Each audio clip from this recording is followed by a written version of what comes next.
This one is called Absence of Innocence. And it's starring my guy, the infamous Trey Shaney. And we all know him and grew up with him on The Wire. I know he played in one of my favorite Saints and Sinners and a few. He's been in a few independent films on the Tubi platform. Big ups to him, props to him, and much respect to him. I just hope that he gets bigger roles. Like, he's a go getter.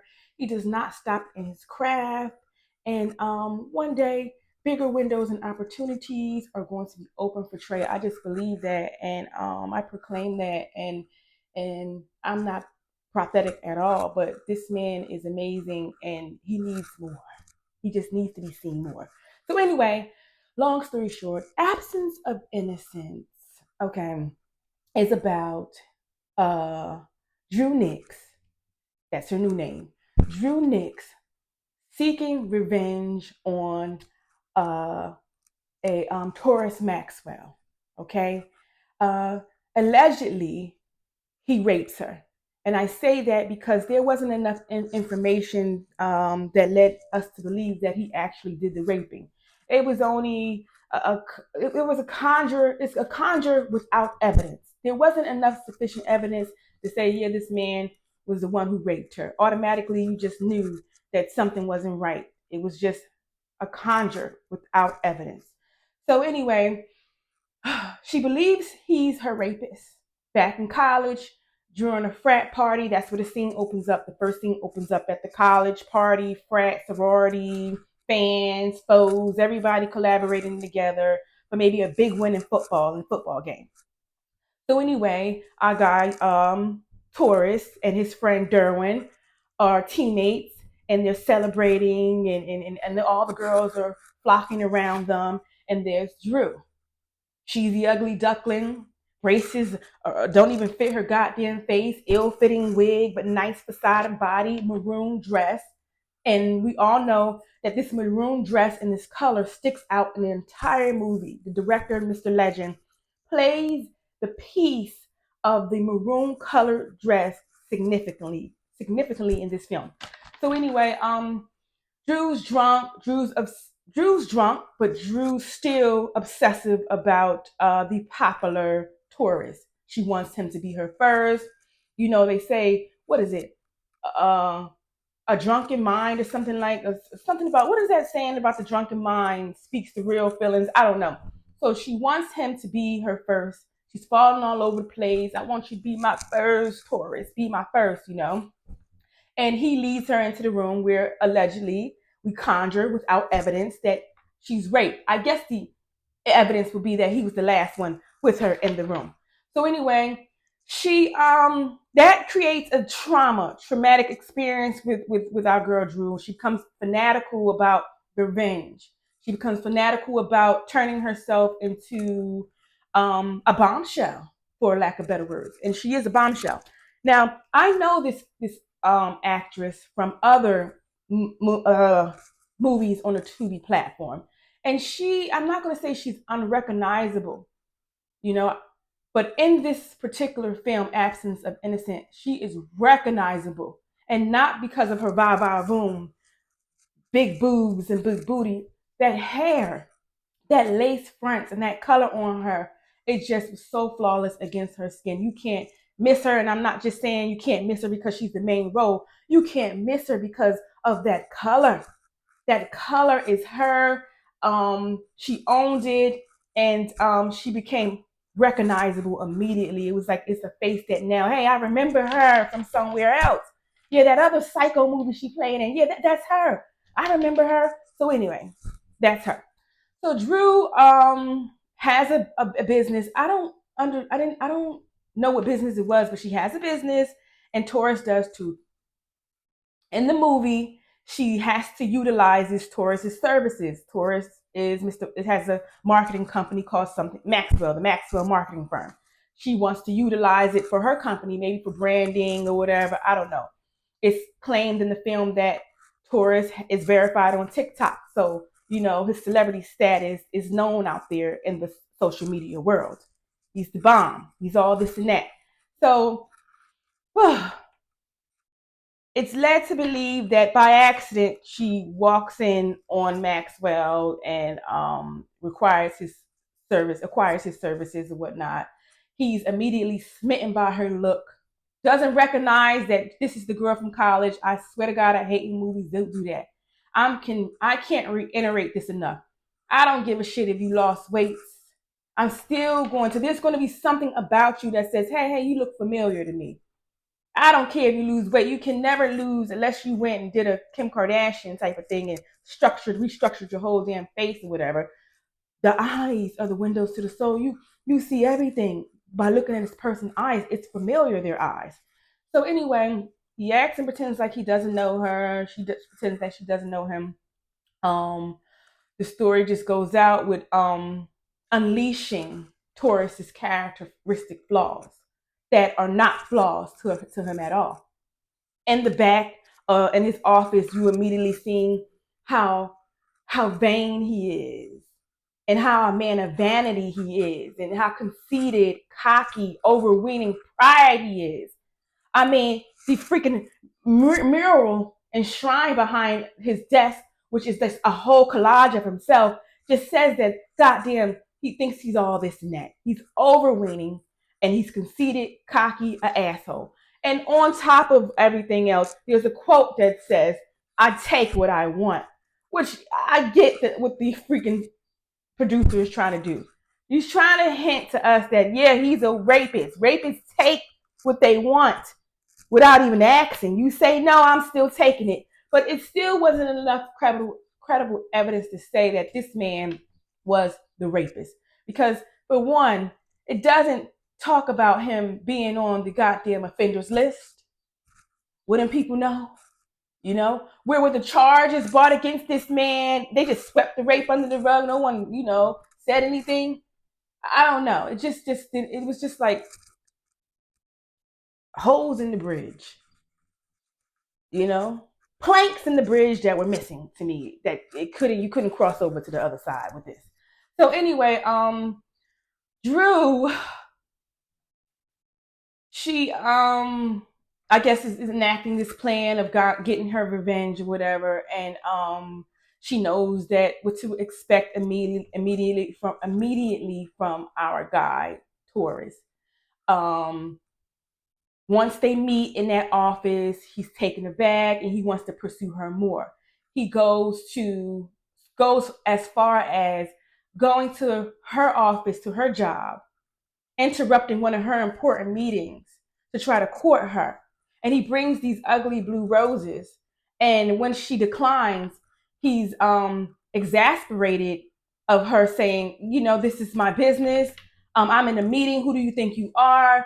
Fuck you in those blue roses. And basically, and he's like, baby, these are blue roses. These are not your everyday normal roses, okay? Like she was going to give a shit. And she declined. He got dragged out by security. And that's what she wanted all along. She wanted that all along because she wanted him to come with a better approach. She knew she was going to, hook his ass on her fishing hook, on her fishing rod or whatever. So anyway, he goes far as far as still trying to pursue her, taking the extra mile by showing up to her extracurriculum activities. She reads poems at open mic nights and stuff like that. So he shows up unbeknownst to her, surprises her, but she already knew he was going to do that. She gives a poem about her being raped, and he still doesn't pick up on it. She still doesn't pick up on it. The poem was so sad, had everybody in the audience like, oh God, ooh. Other people who may experience rape just and he couldn't just pick up on, hey, that's the girl I raped.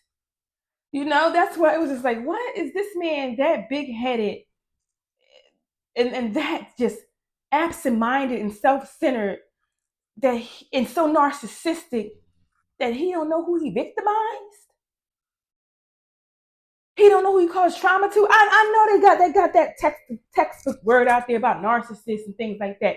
But come on, we are human. We all have our own bipolar, narcissists, selfish. We all got something, but we're still human, and we still can exhibit some type of emotion behind those flaws.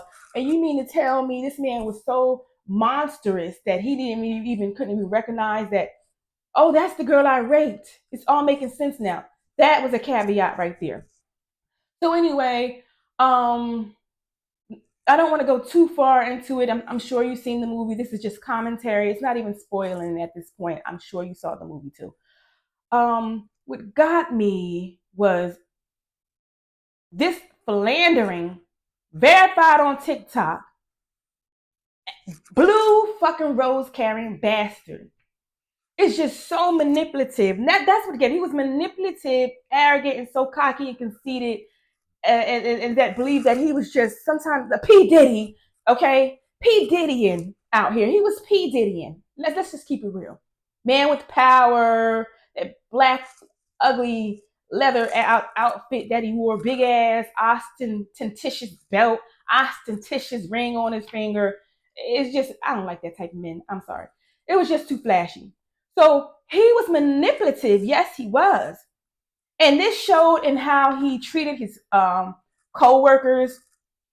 He was having inappropriate relationships with his co-workers. It didn't get too deep into it, but you can tell by the gestures, and you could tell by that maroon color that kept showing up in certain scenes that was that was to me, let's see, that was a connection of salaciousness and manipulation that color maroon gave me. It was his platform and his stance of manipulation. Okay. Every time that color showed up, I was like, this, what's about to happen? What is he about to say? So not only that, there was a woman, young lady with the maroon dress on too, who came in there. She wanted funding for her foster care, heard that our guy Torris was the man who looks out for the community, power to our black people, help our black people out, black people help other black people, one hand washes another type of shit. So she comes in there with the expectation of Taurus going to help her foster care, help her babies, not have them out in the streets. And this fucking philandering bastard basically cons her into giving up the coochie. Okay? Giving up the coochie. And she does that. He offers her, he tells her, I'll give you more than the $20,000 that you're seeking. I'll give you $25,000 to help your babies not be in the streets. Okay? And first she cusses him out, slaps him, which pisses me off is because women, the legal system is there to help you. Don't take matters in your own hands. When you're younger and your mother say, don't take matters in your own hand. You need to advocate for yourself when you're a little younger. I am there to advocate for you as the adult, as the mother bear. You're too young to take on certain situations. I'm there. Let me advocate for you. The same works in these type of sexual harassment situations. Don't fucking fall victim. It's easy to fall victim in there because you don't believe that someone will advocate for you. You'll just be amazed by just walking away from a situation like that and opening up your mouth and saying something on social media or whatever. You'll be amazed of how many victims will come out the woodwork. Me too, me too, me too. And bam, you got a class action lawsuit on that motherfucker. What do they say? 2 mouths are better than one. How about 10 mouths are better than one? It's irrefutable to deny 10 victims. They all can't be goddamn lying. So I know in that type of situation, it's called cha-ching. Oh, I know how to get $25,000 and more. I know how to get the goddamn whole fucking firm in that ugly ass fucking leather chair you're sitting on. I know how to collect all that. It's called lawyer the fuck up. And this poor girl, I guess she was young and naive, and she slept with him, and he wound up not giving her the $25,000. He gave her a fucking measly $100. She felt stupid, and she knew she really couldn't say nothing because she agreed to have sex with him. The employee, his secretary, who's also being sexually harassed, and I'm sure she slid the knob and opened up and busted, what do y'all call it? Busted wide open or whatever, and got down low with it. I'm sure she did that with him too, because when she walked past the office and just shook her head like she's sick of this motherfucker. She's tired of him. But then again, it just still didn't give me rapey. He could have automatically raped that lady. It's just his I guess I can't even say charismatic because nothing about this man is charismatic.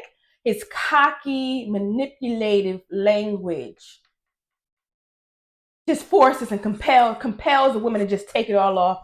Whatever. Okay? He's compelling, he's cocky, he's overweening, but he ain't no goddamn rapist. So anyway, Drew gets he gets to have another opportunity to take Drew out on a date. She takes him up for his offer, and then he divulges to her the reason why he's like the way he is because his mother saw his mother basically sucking weedy for some money, whatever. I mean, he must have been an 80s and 90s baby. Who mother wasn't doing that to put food on the table? Times was hard. That doesn't give you an excuse to go out there and treat every other black woman like shit. That's the case. All of us, even the women, should treat people like shit. I think that's a poor ass excuse. I think he really didn't want to tell Drew that one of the main reasons why he treated women like shit is because he was accused of raping someone. He does not have a sense of trust when it comes to females because he believes that they can lie to you, lie on your name and try to bring you down and shit like that, ruin your reputation. That is the real reason why he treats women like shit. And he says this during a conversation with our guy, Derwin. I didn't talk about Derwin. Derwin is a little quirky. Derwin is the opposite of our guy, Torris. They're best friends, but Derwin wants a longevity relationship. He tries to pursue one with a girl who's sleeping around with Taurus behind his back. A little stank bag. I know her too from a couple of other movies too. I like her. I like her characters. Pretty girl. So anyway, he believes in professionalism, especially at the job. He believes in treating women right. He also is overprotective and controlling of his own girlfriend. You know, he's kind of fickle and I want to say evasive when it comes to certain conversations. You can see as when Taurus is talking to him about the scene where they're inside like a theater inside of Taurus's home. They're talking about, I guess, the past of the rape situation. And Taurus openly admits that any woman who's willing to get all nasty and ugly drunk and a large party like that and is setting herself up to get raped. And you can see where even though he's advocating for the victims, our guy Derwin, he's kind of evasive and like not really want to talk about it. And then he's just like, this, you can't say that. You just can't say that about the situation. Like, you're cruel and I'm tired of you being cruel to women and I'm tired of you, I'm just fucking tired of you, my guy. I'm tired of you. And so he storms out. He doesn't want to be around this shit no more. And Torrance is calling him a little bitch ass nigga and a wuss and all that. You need to man up. These bitches out here to ruin us. Whatever. So later on in the movie, you've seen it.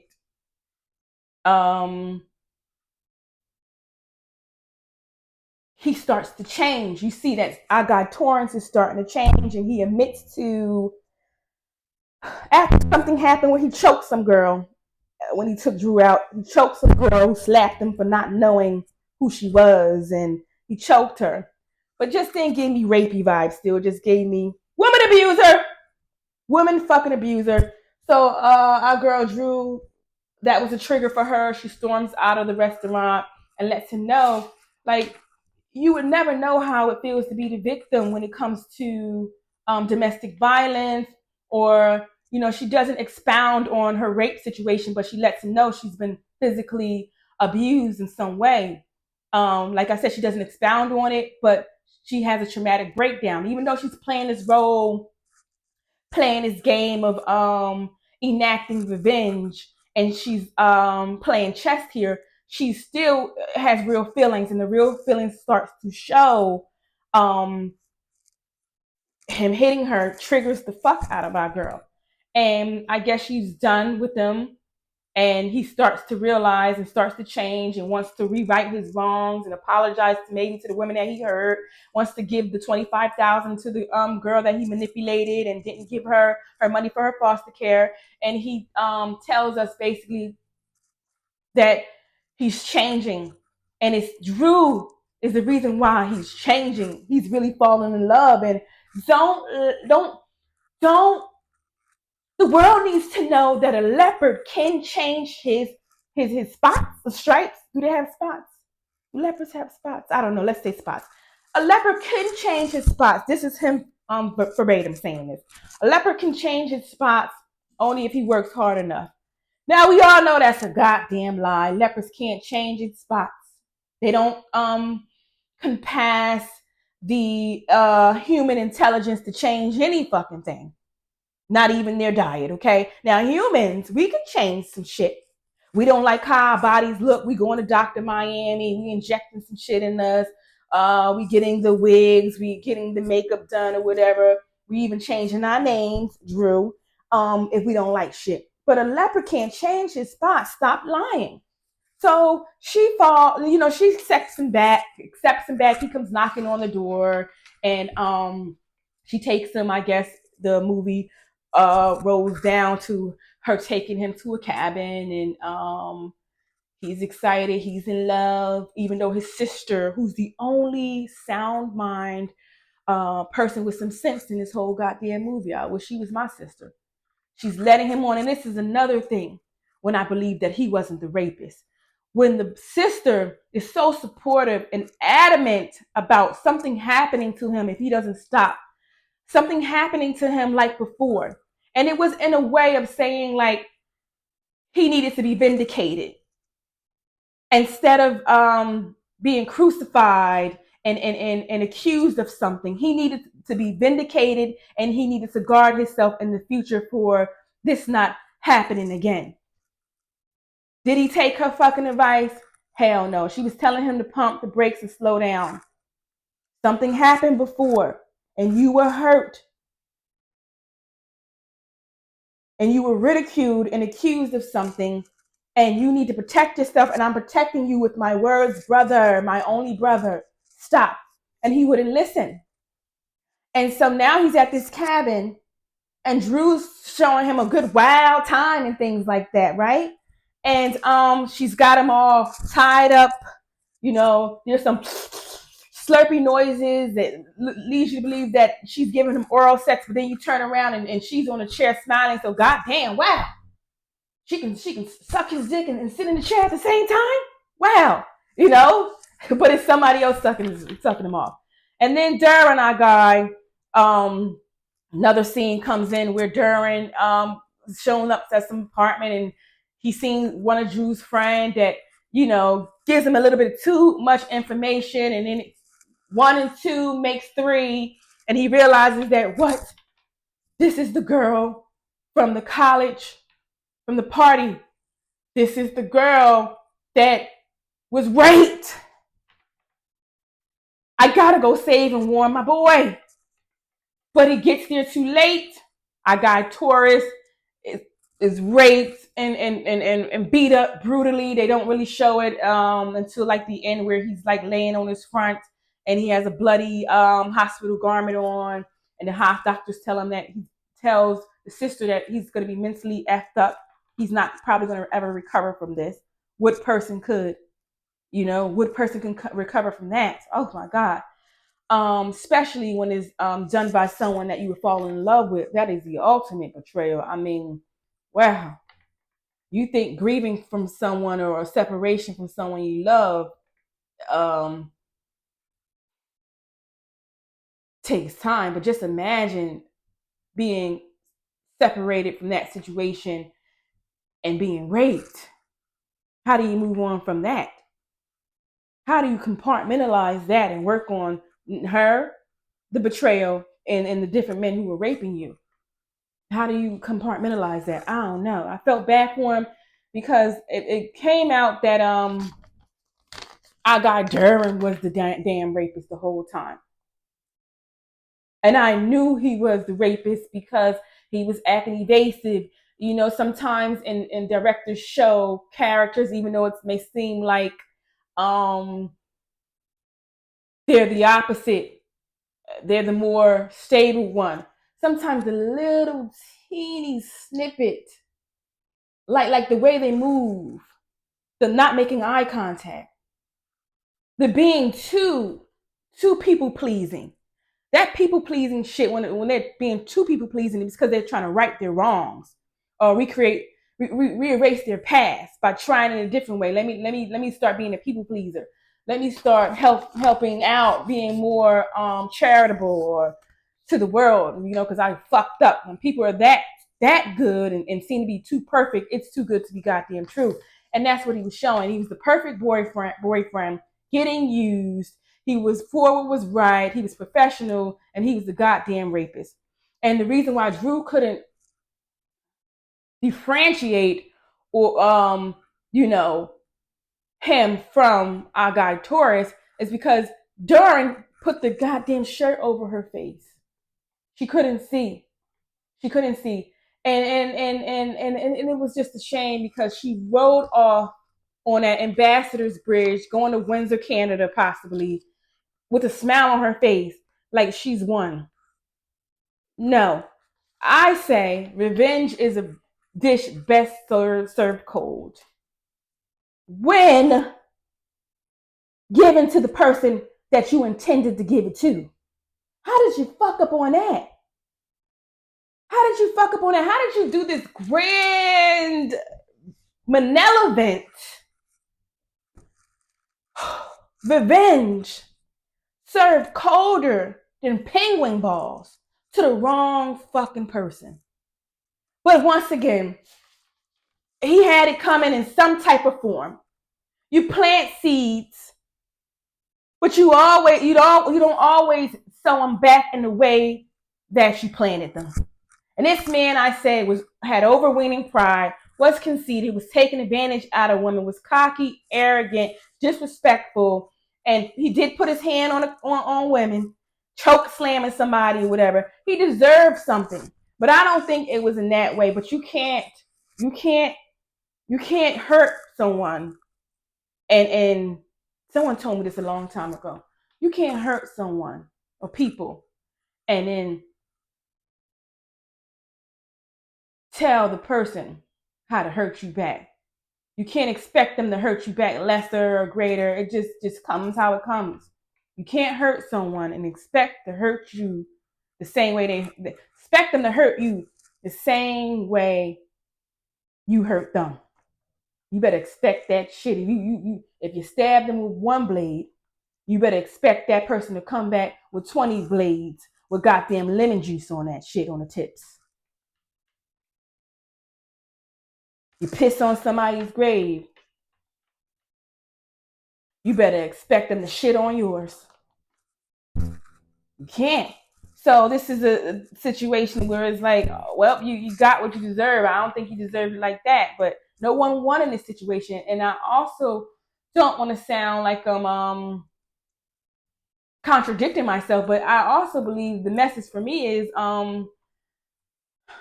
what is it called? What is it? My grandmother always used to say this. What is it? My grandmother used to say it. It's called it's a quote, it's old as times. It's damn, how can I forget that quote? It's I guess it's like it's something about basically stating that everything doesn't just need retaliation. Everything is not the way my grandmother would say it. You guys know what I'm trying to say, but everything doesn't warrant retaliation. You gotta let God handle some things because a man falls on his own sword. Best believe it might take long. You know, you just work on healing, and people are afraid to heal because they don't have the proper tools, I guess, or maybe it's pride. It's pride that won't allow us to heal. It's pride. It's people in our ears that say. I remember this one time when when I was working at a school and one of my coworkers was dealing with something, and she had to be medicated mentally for whatever she was going through. It was something real rocky, and my other coworker kind of like looked down on her and was like, I think she's jealous of me because I dealt with rocky stuff too. And you don't ever see me having to go to therapy and you don't have to see me taking pills. What? Bitch, you doing weed. It's still medicating. It's holistically. Saying apples, tomatoes, whatever you call it, tomatoes, tomatoes. People are being judged for trying to heal.